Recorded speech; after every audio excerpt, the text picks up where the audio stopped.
किराएदार बेटा। उठ जा नालायक, सुबह के 8 बजने को है। तुझे एग्जाम नहीं देना क्या? थोड़ी देर और सोने दीजिए ना पापा। तू उठता है या फिर मैं तेरे ऊपर पानी फेंकूं? रोज गधों की तरह सोता रहता है, पेपर की कोई टेंशन ही नहीं है। और एक हमारा समय था जब हम पेपर में फेल होने के डर से रात भर पढ़ा करते थे, सो ही नहीं पाते थे। तो क्या अब आप उसका बदला मुझसे लेंगे? मैं 15 मिनट बाद उठ जाऊंगा, आप प्लीज जाइए, मुझे डिस्टर्ब मत कीजिए। इतना कहकर रौनक रजाई ढककर फिर से सो जाता है। तू वैसे नहीं मानेगा, रुक मैं अभी पानी लेकर आता हूँ। बस फिर क्या था, इतना कहकर वो भागते हुए बाथरूम में जाते हैं और पानी की एक बड़ी सी बाल्टी लाकर रौनक के ऊपर फेंक देते हैं। पानी पड़ते ही रौनक झट से उठ जाता है। ये आपने क्या किया पापा? अब तो उठेगा नहीं तो यही करना पड़ेगा ना। वैसे थैंक्स डैड, आपके कारण ना अब मुझे नहाने की भी जरूरत नहीं पड़ेगी। चलिए अब आप माँ से बोलकर मेरे कपड़े निकलवा दीजिए, तब तक मैं ब्रश कर लेता हूँ। वैसे कल ना आप एक काम और करना, नहलाने के साथ साथ मुझे ब्रश भी करवा देना। ये ब्रश करने में ना मुझे बहुत आलस आता है। रौनक की बातों से अरविंद का मुंह खुला का खुला रह जाता है। वो अपनी पत्नी कमला के पास जाता है और रौनक की हरकतों के बारे में बताता है, जिसे सुन उसकी पत्नी हंसने लगती है। तुम अपने बेटे को समझाने के बजाय हंस रही हो। रौनक बच्चा है, धीरे धीरे सुधर जाएगा, आप क्यों उसके पीछे पड़े रहते हो? अभी नहीं सुधरेगा तो कब सुधरेगा? 10वीं क्लास में है रौनक, वो अब कोई बच्चा नहीं रहा। अरविंद की इतना बोलते ही वहां रौनक भी आ जाता है। क्या डैड, मैंने आपको एक काम दिया था, वो भी नहीं हुआ आपसे। अरे क्या हुआ बेटा? माँ, मैंने डैड से बोला था कि वो आपको बोलकर मेरे स्कूल की यूनिफॉर्म निकाल दे, लेकिन मेरे पीछे पड़ने के अलावा इनसे एक काम ढंग से नहीं होता। देख रही हो कमला, देख रही हो अपने लाडले को? अरे आप चुप रहिए जी। चलो बेटा, मैं तुम्हें कपड़े निकाल कर दे देती हूँ बस। ऐसे ही साल पर साल बीतते जाते हैं, लेकिन रौनक के रवैये में कोई बदलाव नहीं आता। वो पहले से भी ज्यादा आलसी और पूरी तरह अपने माता पिता पर निर्भर हो जाता है। 2 साल बाद पता नहीं कहाँ गायब रहता है पूरे दिन, अब तक तो आ जाना चाहिए था। अरे आप इतनी फिक्र क्यों कर रहे हो उसकी? दोस्तों के साथ खेल रहा होगा, आ जाएगा अभी। ये कोई टाइम है खेलने का? 10 बजने वाले हैं, इतनी रात में कौन खेलता है? कमला कुछ कहती उससे पहले ही रौनक वहां आ जाता है। मम्मी जल्दी से खाना लगा दो, बहुत भूख लग रही है। तुम्हें तब तक खाना नहीं मिलेगा जब तक तुम बता नहीं देते कि इतनी रात गए कहां से आ रहे हो। ओ प्लीज डैड, अब आप एसी पे प्रद्युमन बनकर मेरे सर पर बंदूक लेकर मत बैठ जाना। अपनी फालतू की बकवास बंद कर और बता कहां से आ रहा है। माँ अब समझाइए ना डैड को। बता देना बेटा, इनको भी तसल्ली हो जाएगी। आप बोल रही हैं तो बता देता हूँ, मैं दोस्तों के साथ मूवी देखने गया था, इसलिए देर हो गई। तो इन सब चीजों में मेरे पैसे उड़ाता है? कभी 1 रुपया कमाने के बारे में सोचा है तूने? जब देखो हवा की तरह पैसे उड़ाता रहता है। माँ अब आप इन्हें चुप करा दीजिए, वरना ना मुझे गुस्सा आ जाएगा। अच्छा क्या कर लेगा? बता ना, क्या कर लेगा तू? वैसे बात तो ठीक ही है, मैं कर ही क्या सकता हूँ, पैसे तो फिर भी मैं आपसे ही मांगूंगा ना। चलिए अब ये सब बात छोड़िए और मम्मी मेरे लिए खाना लगा दीजिए। अभी लगा देती हूँ बेटा। मैं बता रहा हूँ कमला, एक दिन ये ऐसे ही बिगड़ जाएगा। ओफो, आप क्यों इतना पीछे पड़े रहते हो मेरे बच्चे के? बात की बाद में देखेंगे, अभी आप शांति से उसे खाना खाने देंगे। अगले दिन डैडी मुझे 10,000 रुपए चाहिए। हाँ? अब इतने पैसे क्यों चाहिए तुझे? डैड आप बिना सवाल किए कभी पैसे नहीं दे सकते क्या? जब तक तू बताएगा नहीं तुझे पैसे भी नहीं मिलेंगे। अरे अब आप अपने बेटे को पैसे भी नहीं दे सकते? नालायक, तेरी उम्र के लोग नौकरी करते हैं और एक तू है जो नौकरी करने का नाम ही नहीं लेता कभी। आप लोगों के होते हुए भला मैं नौकरी क्यों करूं? अरे हम कब तक पैसे देंगे तुझे? तुझे भी तो अपने पैरों पर खड़ा होना होगा ना। कौन सा उधार के पैरों पर खड़ा हूं?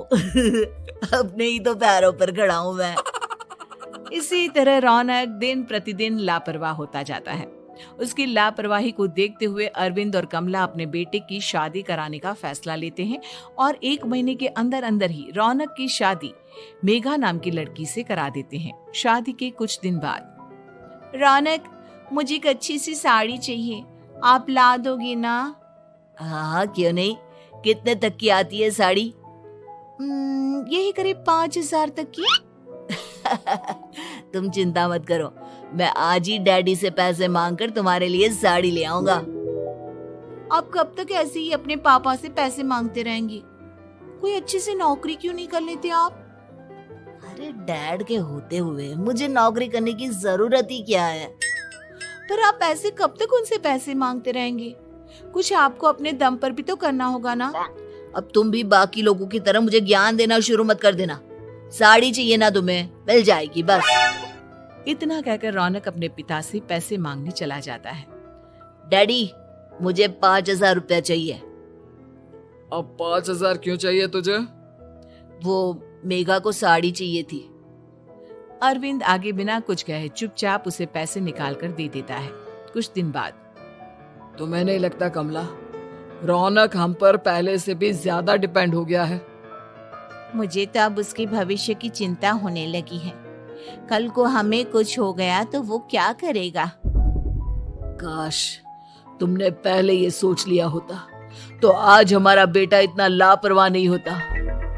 तब मुझे कहाँ पता था कि मेरा लाड प्यार उसे इतना बिगाड़ देगा कि वो इस हद तक लापरवाह बन जाएगा। कोई बात नहीं, अभी भी देर नहीं हुई। मुझे पता है उसे कैसे सुधारा जा सकता है। कैसे? अरविंद कुछ कहता उससे पहले रौनक वहां आ जाता है और पैसों के लिए हाथ फैलाने लगता है। डैड, मैं और मेघा बाहर घूमने जाना चाहते हैं। अरे वाह, ये आज सूरज कहाँ से निकला है? Dad please. अच्छा चलो अब मुद्दे की बात करो। मुझे अब 25,000 चाहिए। अब तुम्हें 1 रुपया भी नहीं मिलने वाला। अगर तुम्हें पैसों की इतनी ही जरूरत है तो कोई ढंग की नौकरी कर लो। मम्मी, आप कुछ कहिए ना डैड को। बेटा, वो गलत क्या बोल रहे हैं? ये सब हम तेरे भले के लिए ही तो कर रहे हैं। मम्मा, मैंने बताया ना आपको, मुझे नहीं करनी कोई जॉब वॉब। तो ठीक है, निकल जाओ हमारे घर से। तुम्हारे जैसे लोगों के लिए मैंने ये घर खड़ा नहीं किया है।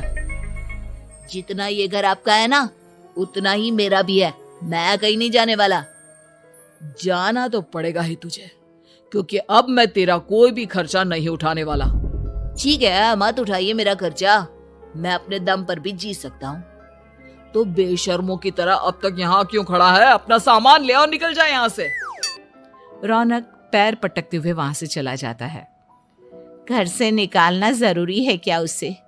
बिना पैसों के कौन रखेगा उसे किराए पर? अगर उसका भविष्य सुधारना है तो हमें अपने दिल पर पत्थर रखकर ये कदम उठाना ही होगा। दोनों बात कर रहे होते हैं कि रौनक अपनी पत्नी के साथ एक बड़ा सा बैग लेकर घर से निकल जाता है, लेकिन घर से बाहर उसे कोई भी मुफ्त में अपने घर किराए पर नहीं रखता। अंत में थक हार कर वो फिर से अपने घर चला जाता है। क्या हुआ? थोड़ी देर पहले तो दहाड़ते हुए घर से निकला था, अब क्या हुआ? नहीं रखा ना किसी ने तुझे किराए पर? डैड प्लीज, मैं कुछ दिनों में कोई अच्छी सी नौकरी शुरू कर दूंगा। आप तब तक तो हमें रख लीजिए प्लीज। सुबह से रात हो चुकी है लेकिन कोई हमें रखने को राजी नहीं है। अब आप ही बताइए, इतनी रात को मैं मेघा को लेकर कहाँ जाऊंगा? ठीक है ठीक है, बहू की वजह से मैं तुझे घर पर रख रहा हूँ, लेकिन तू इस घर में एक बेटे की नहीं बल्कि एक किराएदार की हैसियत से रहेगा। 3 महीने है तेरे पास। इन 3 महीनों के अंदर अंदर मुझे तेरी पहली तनख्वाह हाथ में चाहिए, समझ गया? पक्का डैड, इन 3 महीनों के अंदर अंदर तो कोई बढ़िया सी नौकरी ढूंढ ही लूंगा मैं। ऐसे ही धीरे धीरे समय बीतने लगता है और अरविंद के दिए 3 महीनों में से 2 महीने बीत चुके होते हैं। पापा जी ने हमें 3 महीने दिए थे, जिसमें से 2 महीने तो बीत चुके हैं।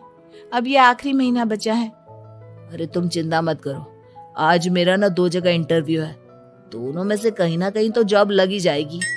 अच्छा, all the best. Raunak interview के लिए निकल जाता है, जिसके बाद शाम में रौनक घर आता है। कैसा गया इंटरव्यू? आपकी नौकरी लगी या नहीं? अरे पहले सांस तो ले लेने दो अच्छे से। बताइए ना, मुझसे तो जरा भी इंतजार नहीं हो रहा है। वो दरअसल बात यह है कि मेरी नौकरी तो लग चुकी है, लेकिन पैसे बहुत कम है। कितने पैसे हैं? 15,000। इतने में अरविंद और कमला मिठाई का डिब्बा लेकर आ जाते हैं। बधाई हो बेटा। हम जानते थे तेरी जॉब जरूर लगेगी। लेकिन मेरी सैलरी बहुत कम है मम्मा। कम है तो क्या हुआ, धीरे धीरे बढ़ जाएगी। हाँ बेटा, हम तो बस चाहते थे कि तू अपने पैरों पर खड़ा हो जाए। मतलब अब आप मुझे घर से नहीं निकालेंगे? नहीं, ये सब हमने तुझे जिम्मेदार इंसान बनाने के लिए किया था। Thank you mummy papa. अगर आप दोनों ऐसा नहीं करते तो मुझे कभी अपनी जिम्मेदारियों का एहसास तक नहीं होता। आज आपने मुझे सिखा दिया कि इंसान का अपने पैरों पर खड़ा होना भी जरूरी होता है। इतना कहकर रौनक झट से अपने माता पिता के गले लग जाता है और अपनी कमाई की पहली तनख्वाह वो अपने माता पिता के हाथ में सौंपता है। इस तरह रौनक एक गैर जिम्मेदार व्यक्ति से एक जिम्मेदार व्यक्ति बन जाता है।